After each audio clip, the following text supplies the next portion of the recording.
Hi everyone, it's great seeing you again, and thanks for joining us for this Friday's edition of Alaska Weather on the 8th day of January 2021. I'm Dave Percy, a meteorologist with the National Weather Service, hosting today's show.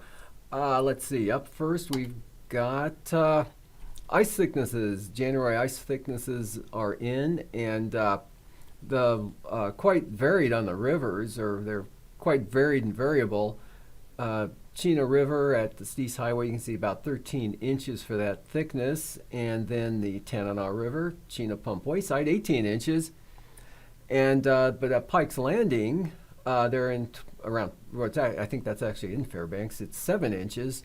That seems a little thin. And Salsa River about 12 inches. And actually, the rivers are about 50%, the ice thickness of the rivers, about 50% of what's been normal for January, while the lakes are right around normal for their ice thicknesses. I'm not sure why that would be, why the lakes would be near normal and the rivers wouldn't be, since I think they're generally in the same weather conditions. Anyway, probably has to do with snow thickness.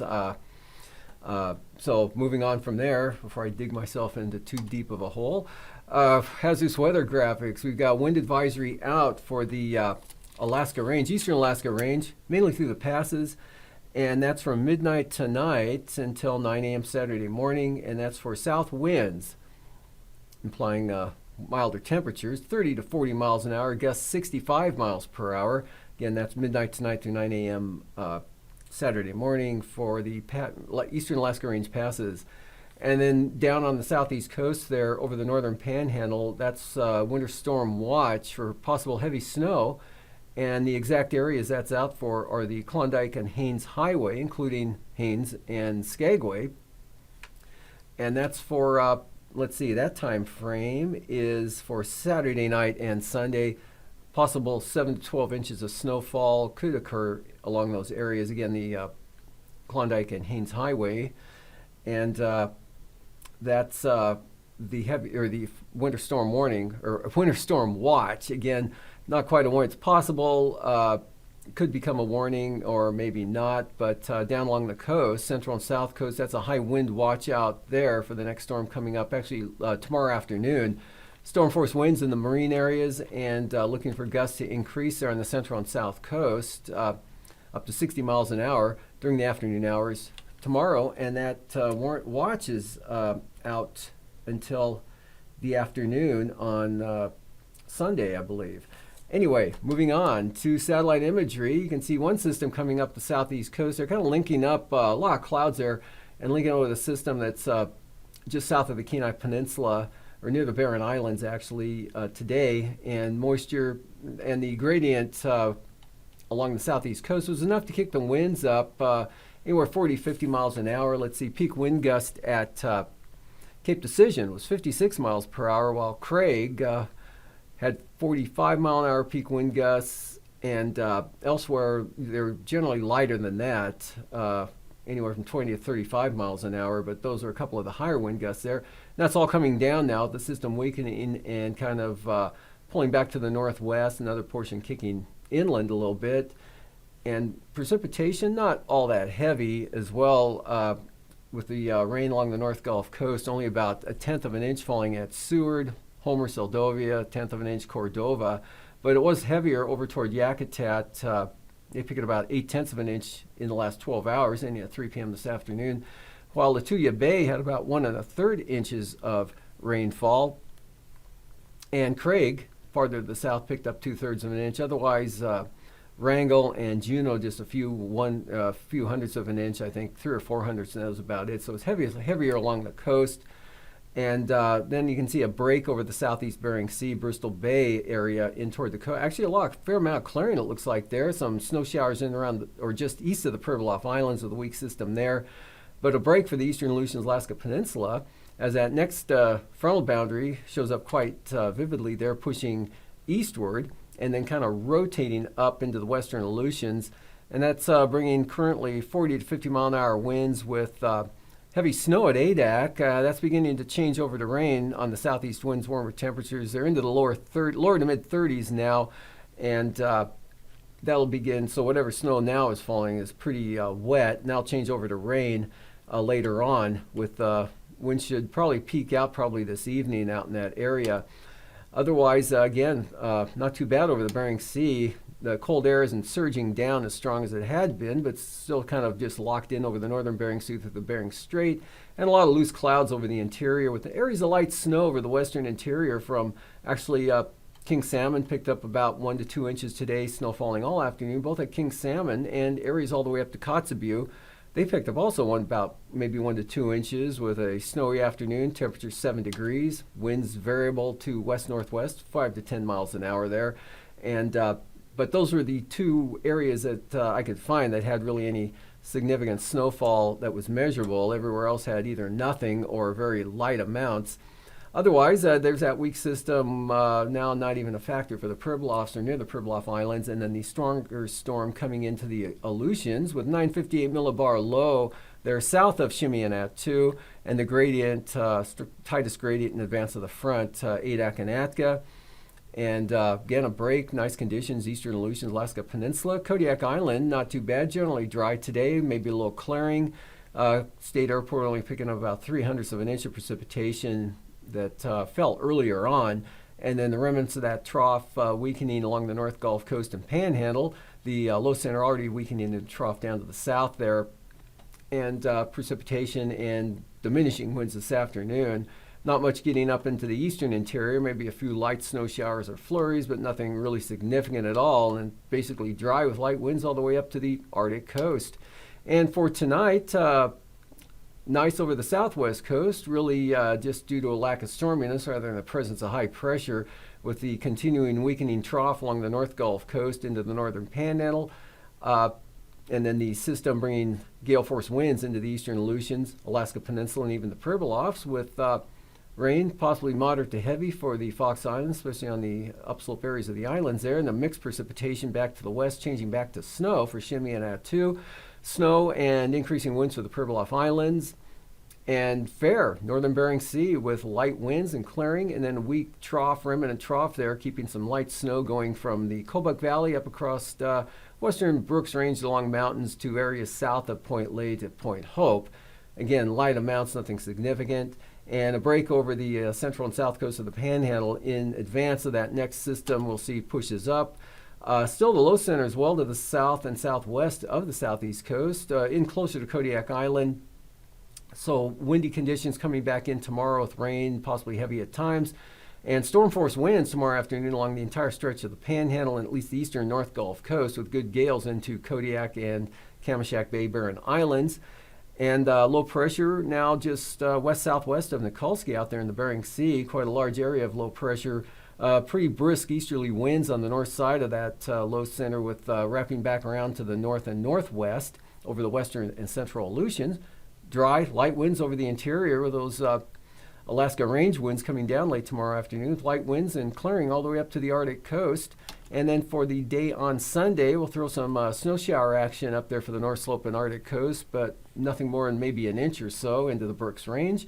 Central interior dry, but windier, tighter gradient over the north and northwest part of the state, as well as actually all the northern Bering Sea. Look for those northeast winds to increase again and turn northerly, pulling cold air all the way down to the Aleutian chain, keeping those snowfall levels at sea level or back down to sea level.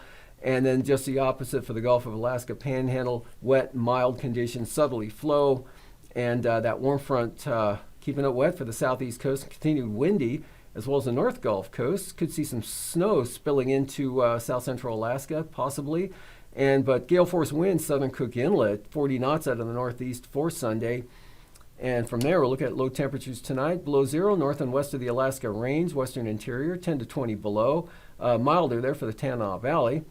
And lows near 40 on the coast of the Panhandle, 20s, Alaska Peninsula and the Aleutians. Highs tomorrow, single numbers for the Tanana Valley, central interior, all the way up to the Brooks Range.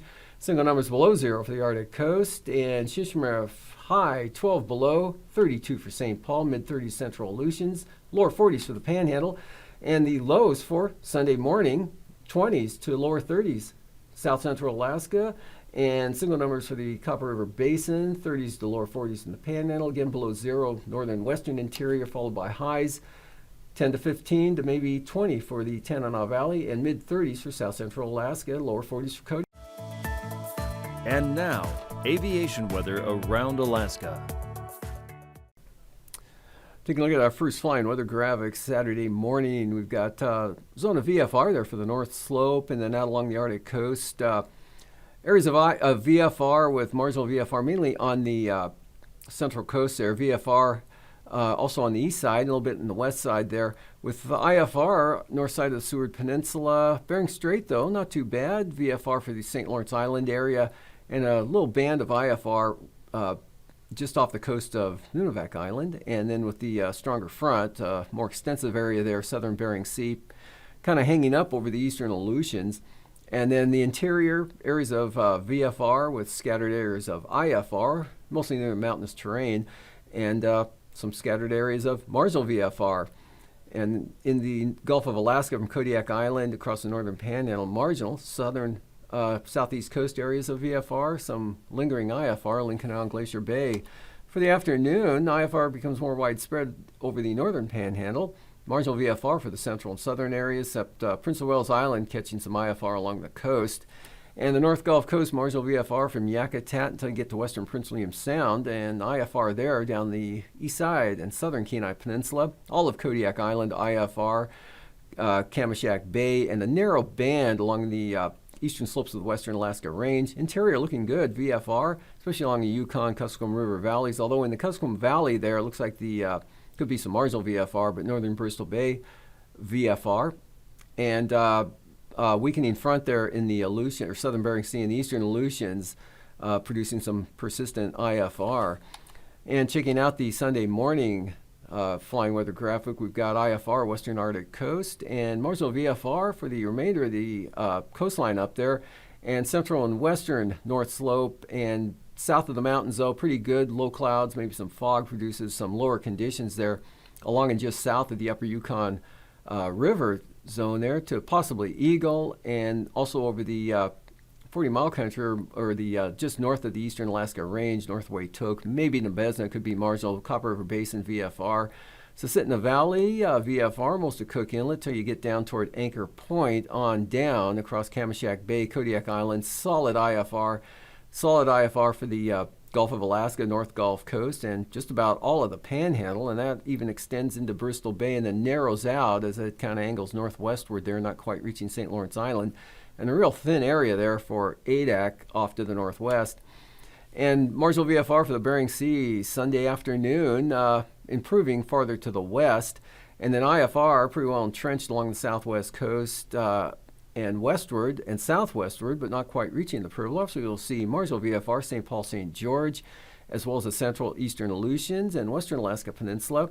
Nelson Lagoon, say up the coastline there, pretty good IFR until you get up toward King Salmon, Igigik, and Kodiak Island IFR into western Cook Inlet, definitely southern Cook Inlet there to go along with the 40-knot winds.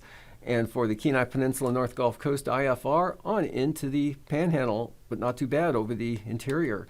And for passes tomorrow, Anatufik and Adigan, optimistically going to hold it at VFR flying conditions there. Lake Clark and Merrill, look for the lowest conditions, possible IFR, eastern approach, both passes. Same forecast for rainy. Windy, possible marginal VFR south side, otherwise out the north entrance, VFR. Isabel, that same pattern, weather pattern, so same forecast there, marginal VFR, possible southern entrance. And Mentasta, it looks like the north side could see some marginal VFR, otherwise open. Tanita, marginal VFR, possible IFR again on the eastern entrance. And for Portage, IFR, and Chilcoot and White, IFR. Freezing levels at the surface, North Gulf Coast, northern Panhandle, central Bering Sea, right over the Pribilofs, down across the Alaska Peninsula, 2,000 feet, Prince of Wales Island, icing, trying to push into the Panhandle. Some of it does on the central coast there of the considerable moderate variety in the form of rime, and maybe up toward the east side of the Kenai Peninsula, and then that weaker zone could produce isolated areas of considerable moderate rime icing eastern Aleutians. Jet streams, south-southeasterlies, 100 to 125 knots on the southeast coast, and 40 to 60 knots at 9,000 feet, and at 3,000 feet, 60 to 70 knots there from the North Gulf Coast on down the Panhandle. And for turbulence, Aleutians, widespread considerable moderate chop, also Kodiak Island, Kenai Peninsula, North Gulf Coast, and the Panhandle. Looks pretty bumpy tomorrow, especially along the coast of the Panhandle. And after the break, I'll be back with a look at the marine forecasts.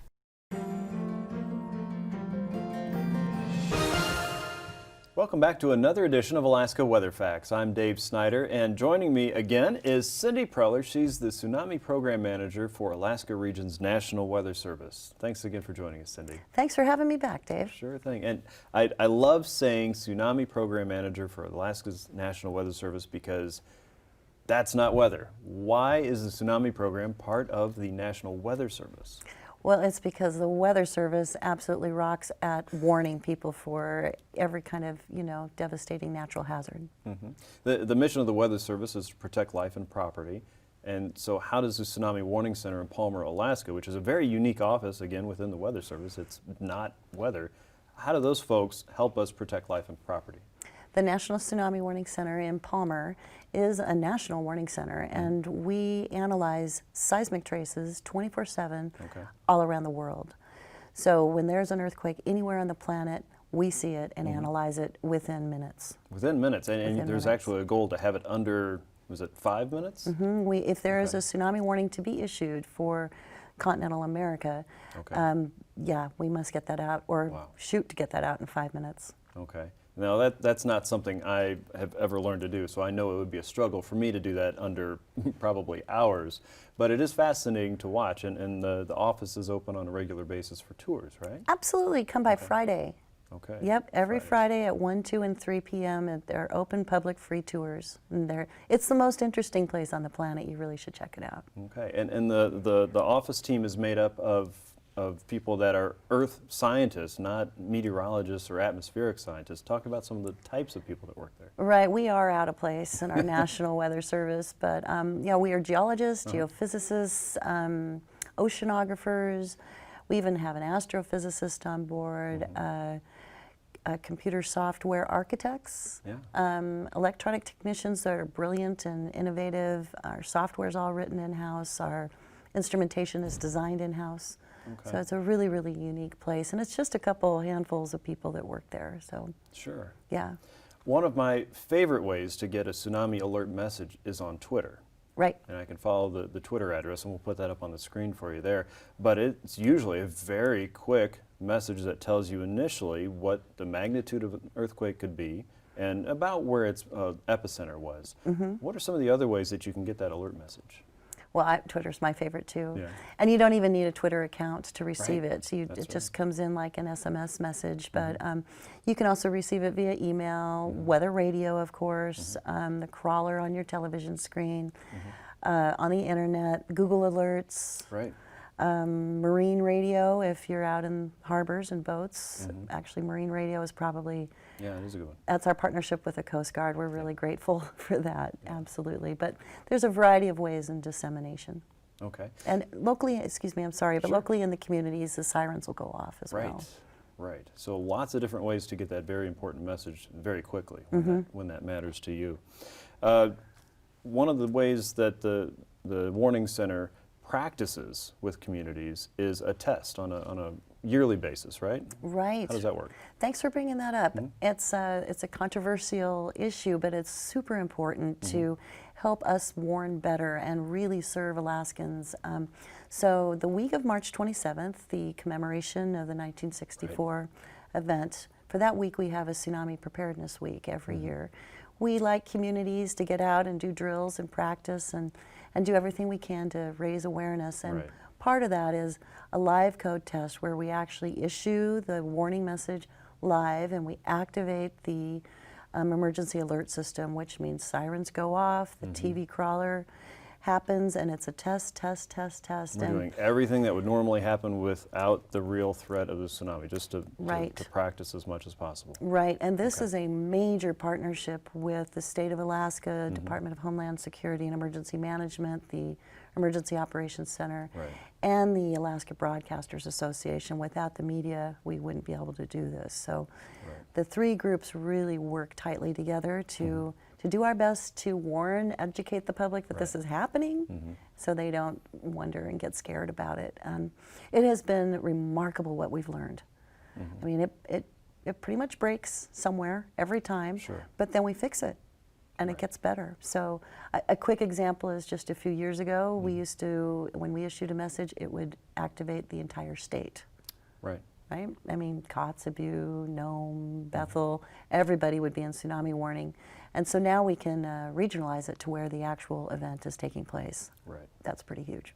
Right. So identifying points of failure and also points of success, and making sure we continue down that successful path so that folks are warned as quickly and accurately as possible. Absolutely. And you know, to get our communities involved, to prep themselves, prep their businesses, prep their tourism, prep their schools, you know, just make this an annual thing they need to be doing. Right. So as citizens wanting to be prepared, we should be prepared to learn more about that test that's happening usually toward the end of March every year. Right, and you should be happy that it's happening. Right. Instead of upset. Definitely be happy that it's happening. Right. Just as we test tornado sirens in tornado country, we also have to test the tsunami program as well. Right, because there isn't enough time. You know, for a local tsunami, the wave will arrive in less than 2 minutes.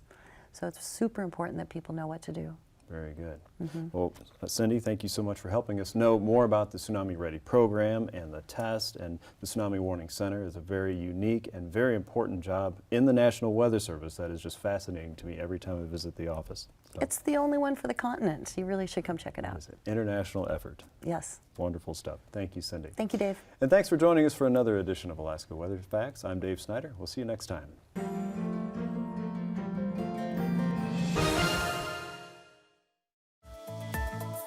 And now, marine weather around Alaska.